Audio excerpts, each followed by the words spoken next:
Hi friends, this video shows how to fix all Bluetooth problems. Bluetooth not working, not pairing or connecting, all these issues.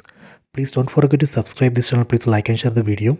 First go to settings, tap on the settings app icon, go down, go to system, tap here, go down, go to reset options, tap here, then go to reset Wi-Fi, mobile and Bluetooth, tap here.